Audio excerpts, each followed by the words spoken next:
dari kelompok materi unsur periode keempat akan mempresentasikan hasil kerja kami yang dibentuk PDF atau PPT.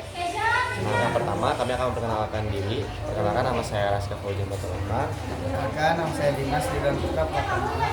Nama saya Salwa. Nama saya Saskia. Nama saya Japira Putri Hanifah. Yang pertama di sini saya akan menjelaskan tentang unsur transisi periode keempat. Di mana unsur transisi periode keempat umumnya memiliki elektron valensi pada subkulit 3D yang belum terisi penuh atau kecuali unsur seng Zn pada golongan 2B.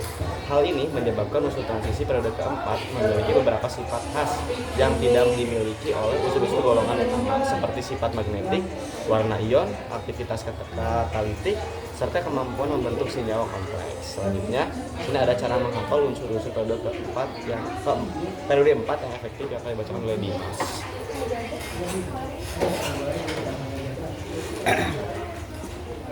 Untuk menghafal unsur-unsur periode 4 yang sangat efektif menurut saya dan kelompok saya.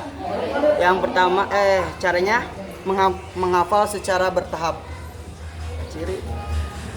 Mulai dengan menghafal 3 kata unsur-unsur atau 3 sampai 5 lah, seperti kalium, kalsium, dan skandium.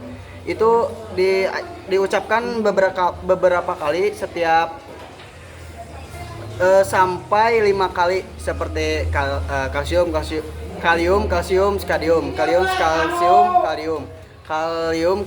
skadium, dan seterusnya sampai hafal. Kalau sudah hafal, lalu lanjutkan sampai seterusnya. Selanjutnya ada sifat fisis.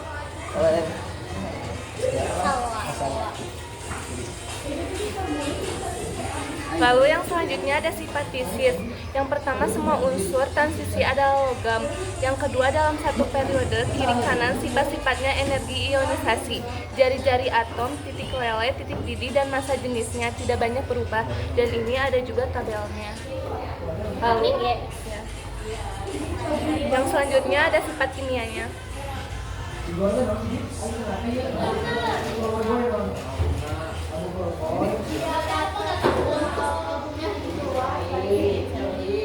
Sifat kimia unsur transisi periode keempat. Yang pertama ada kereaktifan.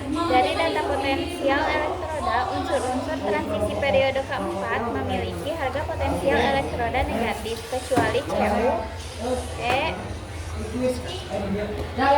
sama dengan plus 0,34 volt.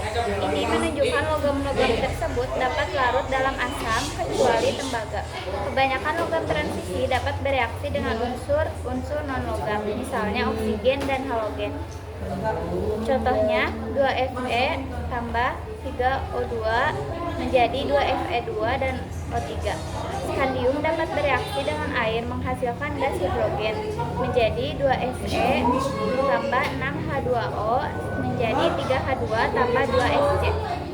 Lalu yang kedua ada pembentukan ion kompleks. Semua unsur transisi dapat membentuk ion kompleks, yaitu suatu struktur di mana kation logam dikelilingi oleh 2 atau lebih anion atau molekul netral yang disebut ligan. Antara ion pusat dengan ligan terjadi ikatan kovalen koordinasi di mana ligan berfungsi sebagai basa Lewis atau penyedia pasangan elektron. Contohnya ada CuH2O 4,12. Senyawa unsur transisi umumnya berwarna. Hal ini disebabkan karena perpindahan elektron yang terjadi pada pengisian subkulit D dengan pengabsorpsi sinar tampak. Senyawa Sc dan Zn tidak berwarna. Selanjutnya ada kelimpahan di alam. Selanjutnya ada kelimpahan di alam. Yang pertama kalium atau K, umumnya ditemukan dalam mineral seperti feldspar dan nika, cukup melimpah di kerak bumi. Yang kedua, kalsium atau Ca sangat melimpah terutama dalam bentuk kalsit dan gipsum. Yang ketiga ada skandium atau Sk, relatif langka, umumnya ditemukan dalam mineral seperti torfeitite itu. Yang keempat, titanium atau Ti ditemukan dalam mineral seperti ilmenit dan rutile cukup melimpah.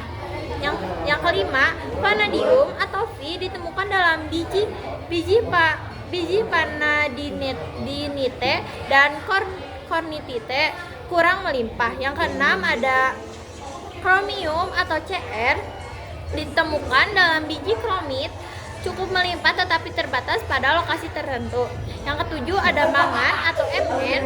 Ini melimpah dalam mineral seperti pirolusit, penting dalam industri. Yang kedelapan ada besi atau Fe, salah satu unsur paling melimpah, ditemukan dalam biji besi seperti hematit dan magnetit. Yang selanjutnya ada kobalt atau Co, umumnya ditemukan dalam biji nikel atau kobalt tidak terlalu melimpah. Yang ke-10 ada nikel atau Ni, ditemukan dalam biji nikel seperti pentlandit cukup melimpah. Yang ke-11 ada tembaga atau Cu, ditemukan dalam biji seperti kalkopirit melimpah di banyak lokasi. Yang terakhir ada zinc atau Zn, ditemukan dalam biji seperti pahalerit cukup melimpah dan penting secara ekonomi. Selanjutnya ada cara memperoleh yang dibacakan oleh Raska.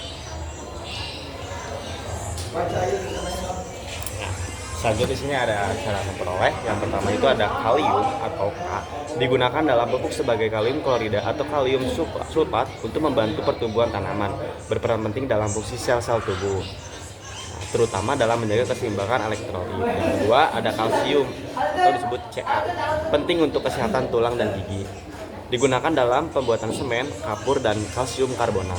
Yang ketiga ada skandium atau Sc, digunakan dalam panduan logam untuk meningkatkan kekuatan dan ketahanan terhadap korosi, kadang digunakan dalam industri penerbangan dan teknologi olahraga atau raket tenis sepeda. Yang keempat ada titanium atau Ti, banyak digunakan dalam industri pesawat terbang karena kekuatan dan ringannya, digunakan dalam implan medis karena sifatnya yang tidak beracun dan kompatibel dengan jaringan tubuh. Yang kelima ada vanadium atau V, dipakai dalam pembuatan baja vanadium untuk meningkatkan kekuatan dan daya tahan baja, digunakan dalam baterai vanadium sampai redox untuk penyimpanan energi yang tahan lama. Yang keenam ada kromium atau Cr, digunakan dalam pelapisan krom pada logam untuk membuatnya tahan karat dan mengkilap, juga dipakai dalam pembuatan baja tahan karat atau stainless steel. Dan ketujuh ada mangan atau Mn, digunakan dalam produksi baja untuk meningkatkan kekuatan dan ketangguhan, penting dalam pembuatan baterai dan sebagai bahan tambahan pada panduan logam. Yang kedelapan ada besi atau Fe, elemen utama dalam pembuatan baja, salah satu materai paling penting di dunia industri. Besi juga merupakan unsur dalam hemoglobin darah manusia. Yang kesembilan ada kobalt yang disebut Co, digunakan dalam baterai lithium sampai ion dan paduan logam khusus untuk mesin turbin dan jet, digunakan juga dalam pewarnaan kaca dan keramik. Yang ke-10 ada nikel yang atau disebut dengan Ni, banyak digunakan dalam pembuatan baja, tahan karat, dan paduan logam lainnya, juga digunakan dalam produksi baterai, terutama dalam industri kendaraan listrik. Yang 11 ada tembaga atau Cu, penting dalam kabel listrik karena daya hantar listrik yang baik, digunakan juga dalam pembuatan peralatan dapur dan pipa karena ketahanan terhadap korosi. Yang ke-12 ada seng atau Zn, banyak digunakan untuk melapisi baja dalam proses galvanisasi agar tidak berkarat, juga digunakan dalam baterai dan sebagai komponen utama dalam perunggu. Selanjutnya ada nomor 13 ada gallium atau Ga, penting dalam pembuatan semikonduktor dan LED, digunakan juga dalam teknologi fotovoltaik atau panel surya. Yang ke-14 ada germanium atau Ge, digunakan dalam pembuatan serat optik, transistor, dan perangkat elektronik lainnya, memiliki aplikasi dalam teknologi informasi. Yang ke-15 ada arsenik atau As, digunakan dalam industri elektronik dan semikonduktor, juga digunakan dalam panduan logam untuk meningkatkan kekerasan. Ke-16 ada selenium atau Se, digunakan dalam produksi kaca dan semikonduktor, digunakan juga sebagai antioksidan dalam industri kesehatan dan suplemen makanan.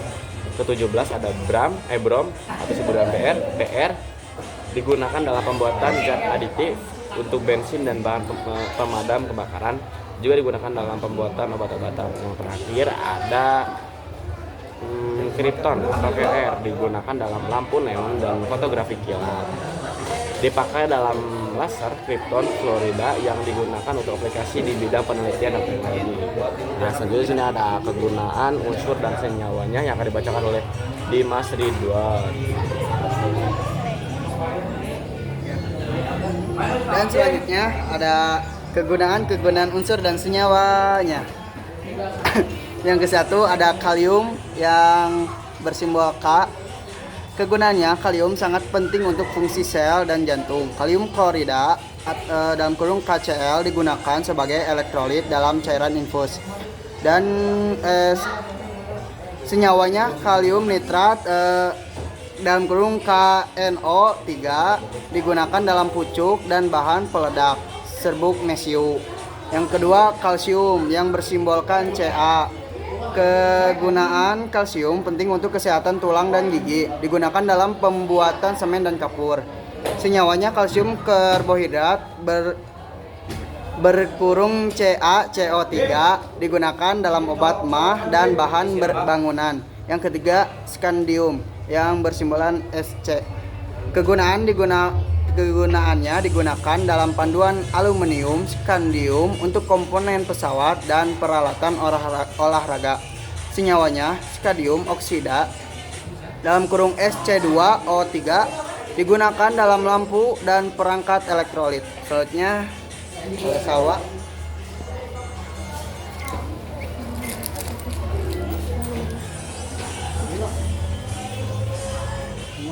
Lalu yang selanjutnya ada nomor 4 yang titanium atau Ti. Kegunaan titanium sangat tahan korosi dan ringan sehingga digunakan dalam industri penerbangan dan implas medis. Lalu yang kelima ada vanadium atau V. Kegunaan vanadium digunakan dalam paduan baja untuk membuat baja yang kuat dan tahan lama seperti untuk rangkaian jembatan dan peralatan. Lalu ada senyawa vanadium pentoksida F2O5 digunakan sebagai katalis dalam produksi asam sulfat. Yang keenam ada kromium atau Cr. Kegunaan kromium digunakan dalam pelapisan krom untuk mencegah karat serta dalam pembuatan baja tahan karat. Senyawa kalium dikromat K2 Cr2O7 digunakan dalam proses pencelupan dan penyamakan kulit. Lalu yang selanjutnya magnesium.